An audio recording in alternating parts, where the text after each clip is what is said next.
got on the train with $200. He couldn't see any harm in a friendly game of cards. What if the other men were strangers? And take Joe Collins. He's got a nice wife at home. But he met this girl at the bar, and she looked after the first couple of drinks.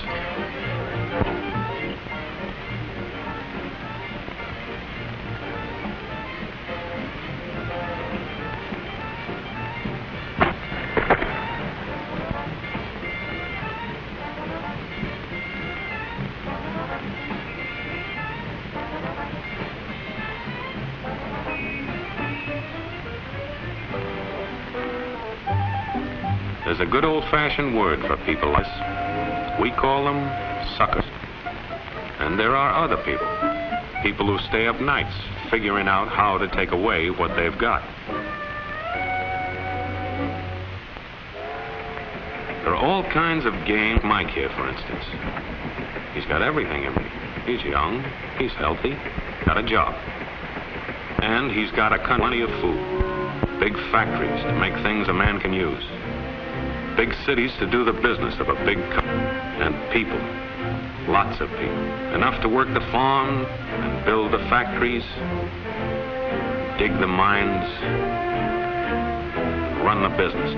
All kinds of people. People from different countries with different religions, different colored skins. Free people. They can live together and work together and build America together because they're free. Free to vote, to say what they please, go to their own churches, to pick their own jobs. Yeah, Mike's got something, all right. He's got America.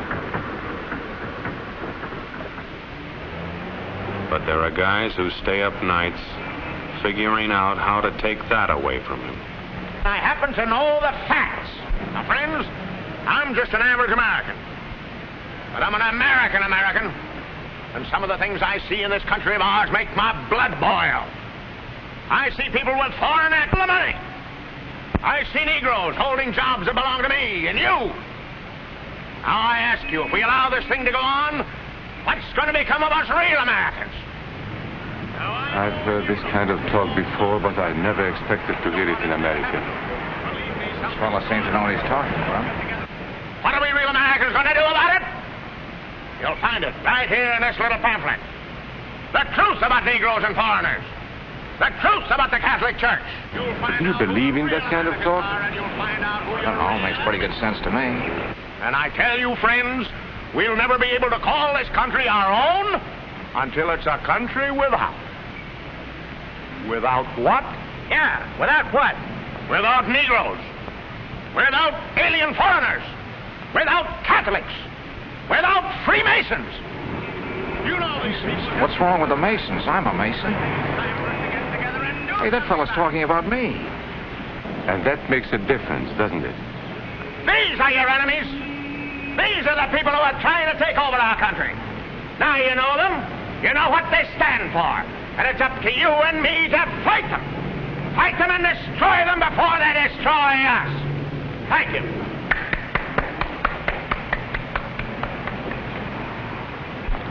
Before he said Masons, you were ready to agree with him. Well, yes, but he was talking about... What about those other people? But in this country, we have no other people. We are American people. What about you? You aren't American, are you? I was born in Hungary, but now I am an American citizen. And I have seen what this kind of talk can do. I saw it in Berlin. What were you doing there? I was a professor at the university. I heard the same words we have heard today. But I was a fool then. I thought Nazis were crazy people, stupid fanatics. But unfortunately, it was not so. You see, they knew that they were not strong enough to conquer a unified country. So they split Germany into small groups. They used prejudice as a practical weapon to cripple the nation. Of course, that was not easy to do. They had to work hard to do it. You see, we human beings are not born with prejudices. Always they are made for us. Made by someone who wants something. Remember that when you hear this kind of talk. Somebody's going to get something out of it, and it isn't going to be you. This is not classroom theory. I saw it happen. I saw it first in Berlin in 1932. 5 young men that I knew were standing in the crowd listening to the Nazi speaker. Eric was a Catholic. Anton, a student of mine, was a Jew. Heinrich owned a small hardware store. Karl was a farmer. And Hans was an unemployed metal worker. To all Bohemian Germans, I say it is time you inherited the nation which rightfully belongs to you. To you alone belongs the glorious destiny of the greater Germany. The Nazi Party will provide land for the farmer, work for the worker, and profits for the small businessman. Who is getting these things now? The Jew. The Jew who has stolen our nation and our birthright. Who makes all the money and takes all our jobs? The Jew! He must be shunned. He must be ostracized. He must be eliminated. And the Catholics. We don't want our great nation run by a foreign church. We Germans will know what to do with these people when the time comes. They and their faith must be destroyed. Then there are the Freemasons. In Germany, we have no place for secret societies. There will be only one society, and that is the Nazi Party. There will be no secrecy about that in the new greater Germany. One by one, he attacked each minority and he split them off one from the other. These men were all fellow Germans when they came here today. Now they were split into rival groups, suspicious of each other, hating each other. They were being swindled, all of them. But the man who was really being fooled was Hans. He was pure German, according to Nazi standards. To him they promised everything, and he fell for it. That's how Hans became a Superman. They gave him a uniform and they pumped up his ego. He wasn't just a little fellow out of work anymore. He was a member of the master race. Hans and thousands of others like him, all playing a sucker's game. They gambled with other people's liberty, and of course they lost their own. A nation of suckers. Hitler needed these people. There was lots of work to be done. There were trade unions to be smashed, because unions were organized and might offer resistance. There were many political parties in Germany. These the Nazis destroyed. They were determined to smash every organization where people might band together and resist them. There were Jews to be beaten and killed. The Jews were not powerful, but they were a convenient excuse for all the nation's ills. And besides, a Nazi party member could not take over this man's store. Hundreds of Catholics were put in jail because the Catholic Church had strength and could resist the Nazi drive for power. They had split the nation into 100 pieces, and then one by one, they had destroyed the pieces. Over these broken pieces, the Nazis rode into power. One party, one nation, one religion. These men had won their struggle for power. They now ruled all of Germany. But still they had trouble with their oldest and most persistent enemy, the truth. They found that truth does not die easily, and so they decided to abolish truth. One great source of truth is literature, so they burned books, 20 million of them. Many great men in Germany who were spokesmen for truth were jailed or driven from their country. Teachers, writers, scientists. Education was discouraged. In 5 years, college attendance dropped 53%. It was forbidden to listen to a British radio program or read an American newspaper. In Nazi Germany, you had to get your information from Dr. Goebbels. He knew what was best for you. The church was one force in Germany still strong enough to proclaim the truth in public. This Catholic priest was arrested the following day on charges of immorality. The Protestant church also continued to try and fight for truth. The Nazis put this man in a concentration camp. There were others who spoke for truth, and I am proud to say that educators were among them. And what, may I ask, is an Aryan? I don't know myself. But let us see what our present so-called authorities have to say about it. They say he is tall,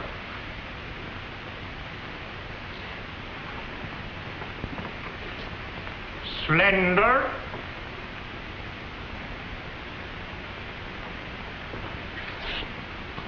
blue-eyed, and blonde. There is no Aryan race. And more important, there is no master race. There are people who may find these ideas convenient, but science cannot support them. There is no scientific proof that there's any correlation between a man's racial characteristics and his native ability or character. In all racial groups, we find the same range of potentialities. We find idiots and geniuses. We find criminals and philanthropists. We must judge each man as an individual and not by the color of his skin or his eyes or by the length of his nose.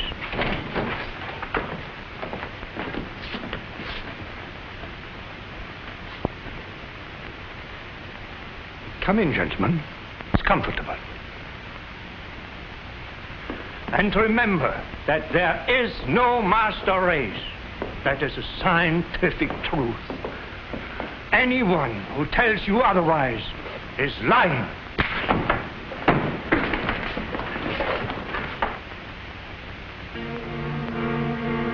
And so for all practical purposes, truth had been abolished in Germany. A lot of my German friends wondered what had hit them. How did it happen? Where did it start? It started right here. And this was where it could have been stopped. If those people had stood together, if they had protected each other, they could have resisted the Nazi threat. Together they would have been strong. But once they allowed themselves to be split apart, they were helpless. When that first minority lost out, everybody lost out. They made the mistake of gambling with other people's freedom. Now let's see how those bets paid off. Karl the farmer was gambling on a better life for himself. What he got was extra hours of back-breaking work, as much as 100 hours a week. He was forced to stay on his land and produce what he was told to produce, because now Hitler was preparing for war. For Heinrich, who owned a hardware store, the bet didn't pay off either. 104,000 small businesses were closed in 2 years. And for Hans, conditions hadn't improved any.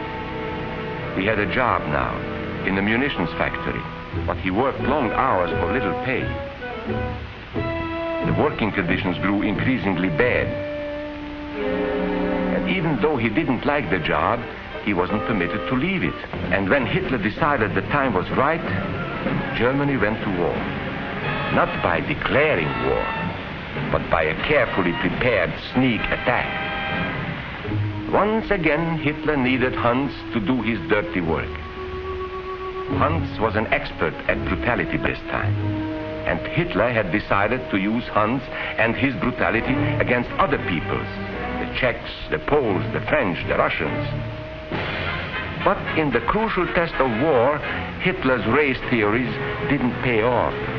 His pure-blooded supermen were defeated by the mongrel armies he despised, by the British at El Alamein.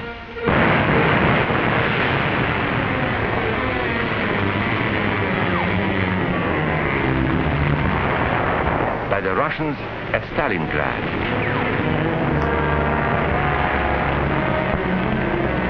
Then on D-Day by American soldiers of every color and religion, who smashed across the Normandy beaches and drove on through to the heart of Germany.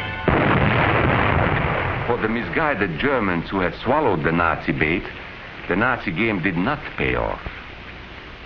The continent of Europe was strewn with millions of German bodies, pure Aryan bodies. Karl, the farmer, was left in the snow outside of Moscow. Heinrich stayed in Italy at Salerno. And Hans, who was going to rule the world, got only a little patch of Normandy that he could call his own. We must never let that happen to us or to our country. We must never let ourselves be divided by race or color or religion, because in this country we all belong to minority groups. I was born in Hungary. You are a Mason. These are minorities. And then you belong to other minority groups too. You are a farmer. You have blues. You go to the Methodist Church. Your right to belong to these minorities is a precious thing. You have a right to be what you are and say what you think, because here we have personal freedom. We have liberty. And these are not just fancy words. This is a practical and priceless way of living. But we must work at it. We must guard everyone's liberty, or we can lose our own. If we allow any minority to lose its freedom by persecution or by prejudice, we are threatening our own freedom. And this is not simply an idea. This is good, hard common sense. You see, here in America is not a question whether we tolerate minorities. America is minorities. And that means you and me.